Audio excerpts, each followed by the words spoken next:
You meet someone and the chemistry is off the charts. But hold up. Is that instant spark the real deal? Is it really the opening act for something deeper? Today, I'm going to be breaking down 5 chemistry myths because it's really important that we get to the heart of the matter. So here's the burning question. Does love need to start with a bang? Or is the slow burn the secret to a connection that lasts? I'm Teresha Young, your relationship master coach, and welcome to Real-ationship Talk. So let's get straight into it. Here are the 5 chemistry myths. Myth number 1. Chemistry is a one-size-fits-all.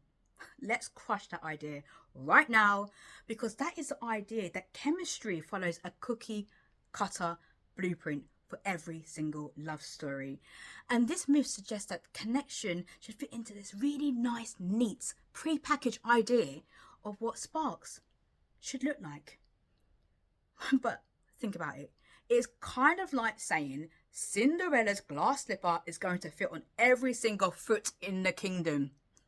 That's just not going to happen.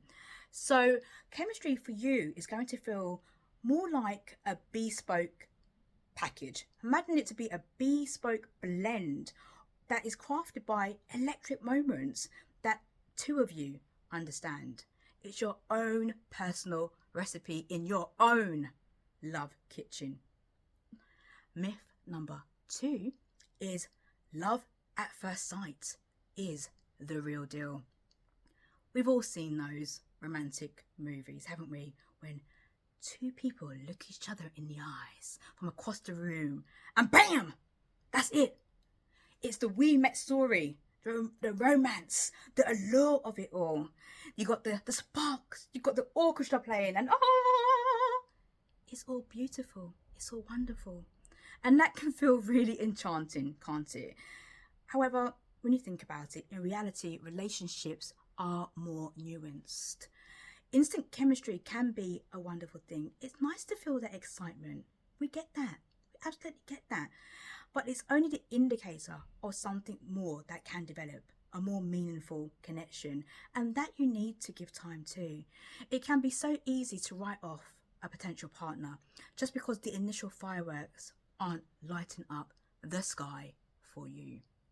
However, the slow burn can actually support the fact that we as people are complex, and sometimes the most beautiful connections take a little bit of time to unfold.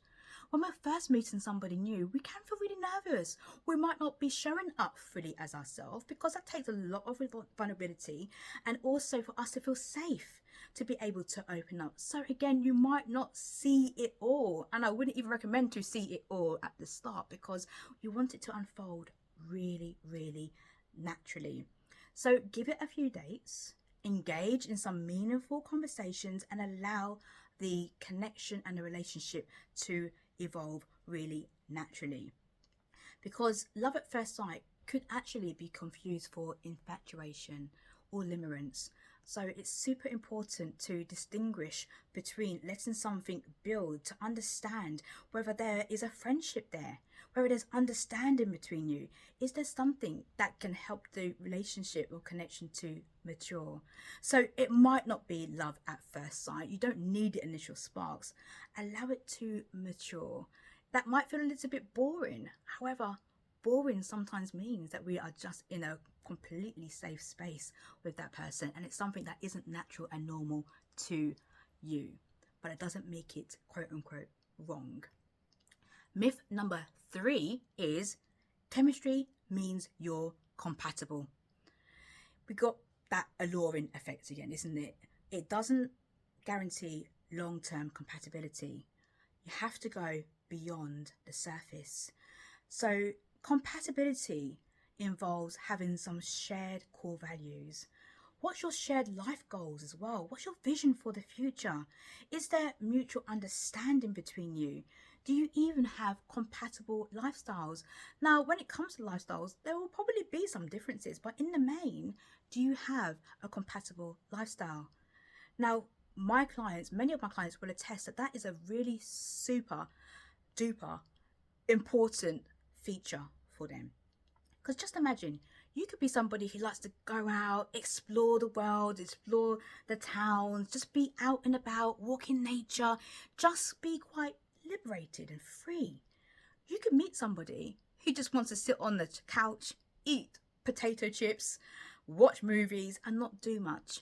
Now, in the main, there is space for both of those things. But if that is the core of your lifestyle, that might not be long-term compatibility. You may have a problem on your hands there.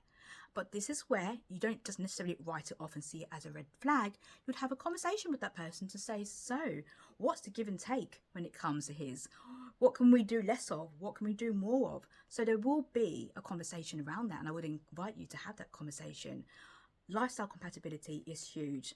So whilst chemistry can kickstart a connection, compatibility keeps the flame going.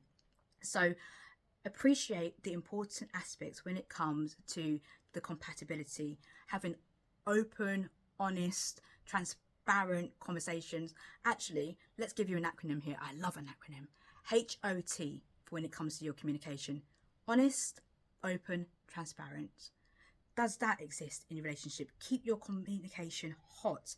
Do you have healthy boundaries? Are you maintaining those boundaries?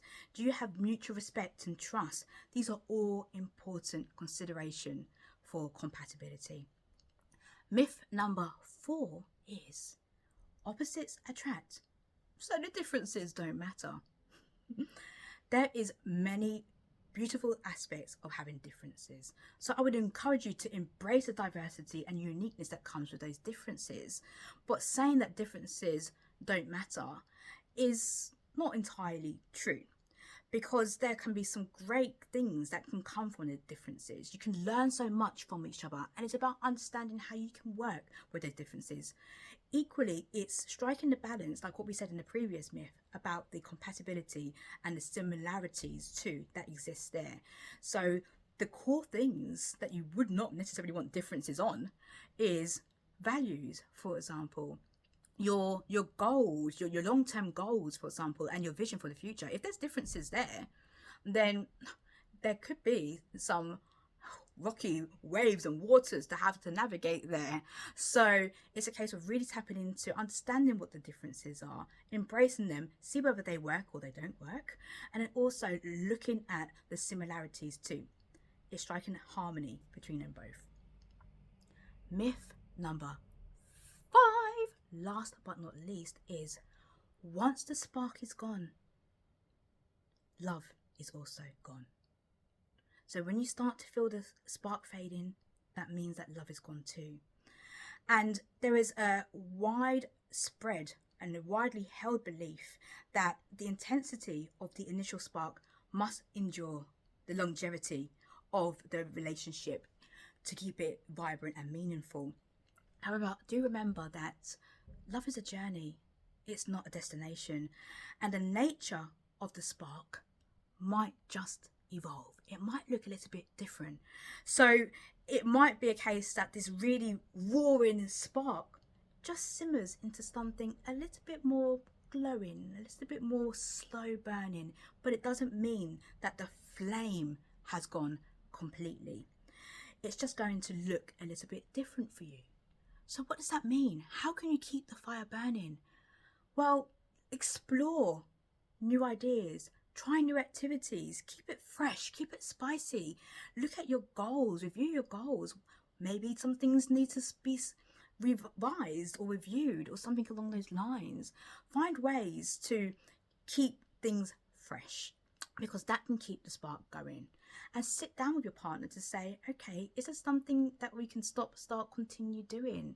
The communication, you cannot underestimate the power of communication when it comes to keeping a connection going with your partner, and choosing really great times to have that. Because true connection isn't just about the initial fireworks. It's about enjoying the warmth and the comfort that comes when love grows and adapts together. So really think about and consider some new experiences that you guys can share in a relationship too, to keep the fire burning. Okay, just because it fades doesn't mean it's out.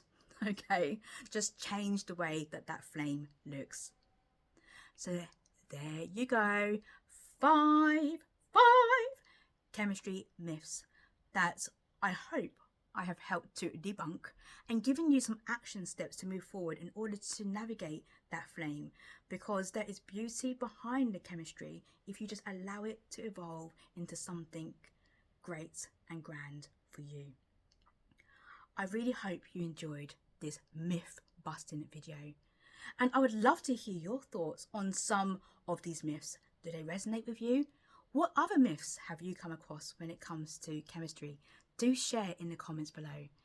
And if you're thinking, Teresha, I would love to have some more personalized dating and relationship considerations or support, I'm simply a message away.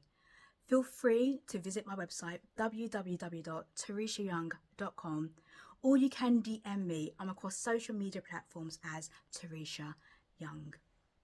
Again, here I am, your relationship master coach. And always remember that love is your essence, confidence is your superpower, and you are the bold navigator of your extraordinary journey of love, life, and relationships. Until the next video, take great care of yourself and others too.